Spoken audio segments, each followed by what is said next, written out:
Welcome to BB Better Batter. எங்க மேல நம்பிக்கை வச்சு எங்களோட ப்ராடக்ட்டை வாங்குனதுக்கு ரொம்ப நன்றி.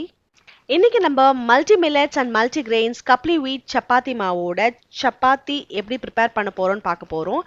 இதுல ராகி, கம்பு, சாமை, திணை, குதிரவாளி, வரகு, பனிவரகுன்னு 8 மில்லட்ஸும், கொண்டக்கல்ல, மக்காச்சோளம், பச்சைப்பயிறு, பச்சை பட்டாணி, சோயா பீன்ஸ்னு 5 மல்டி கிரெயின்ஸும் அண்ட் கப்லி வீட் அப்படின்னா பாரம்பரிய அரிசி, அதாவது கருப்பு கவுனி, மாப்பிள சம்பா மாதிரி பாரம்பரிய கோதுமையில இருந்து நம்ம இந்த சப்பாத்தி மாவு ப்ரிப்பேர் பண்ணியிருக்கோம்.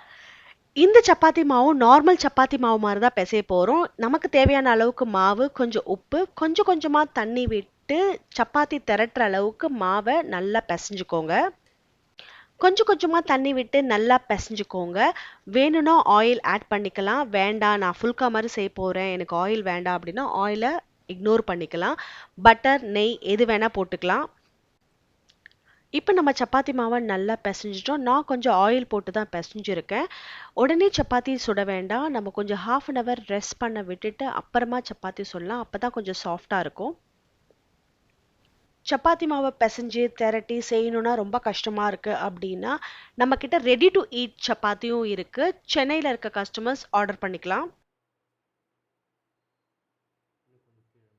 இப்போ நம்ம சப்பாத்தி மாவு நல்லா ஊறிடுச்சு. இப்போ நம்ம சப்பாத்தி சுடுறதுக்கு ரெடி ஆயிட்டோம். சப்பாத்தி மாவு எடுத்து பால்ஸாக போட்டுக்கோங்க. இப்போ நம்ம சப்பாத்தி திரட்ட போகிறோம். மோஸ்ட் ஆஃப் த மக்களுக்கு வந்துட்டு சப்பாத்தினா ரொம்ப பிடிக்கும். அதுவும் ஹெல்த்தியாக டேஸ்டியாக சாப்பிட்டா யார் வேண்டான்னு சொல்லுவாங்க. ஸோ இப்போ நம்ம சப்பாத்தி நல்லா திரட்டிட்டோம். இப்போ நம்ம சப்பாத்தி சுட போகிறோம். இன்னைக்கு நான் பார்த்தீங்கன்னா 2 விதமான சப்பாத்தியும் செஞ்சு காட்ட போகிறேன். ஒன்று வந்து ஆயில் போட்டும் சுடலாம். சில பேருக்கு ஆயில் போட்டு தான் சப்பாத்தி சாப்பிடுவாங்க.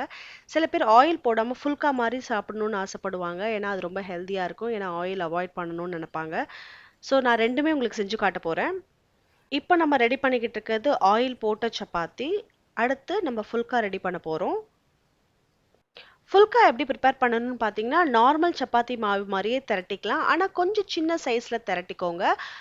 தவால வந்து ஃப்ரண்ட் அண்ட் பேக்ல வந்து ஒரு முக்கா வேக்காடு வேகிற வரைக்கும் தவாலையே வேக வச்சுட்டு இந்த மாதிரி ஒரு grill, அதாவது இது வந்து ஃபுல்கா grill சொல்லுவாங்க, கடையில் கிடைக்கும்.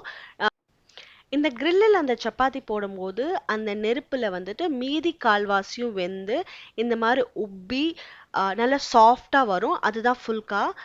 ஸோ இப்போ பார்த்தீங்களா எவ்வளோ சாஃப்டாக அது நல்லா உப்பி வருது பார்த்தீங்களா?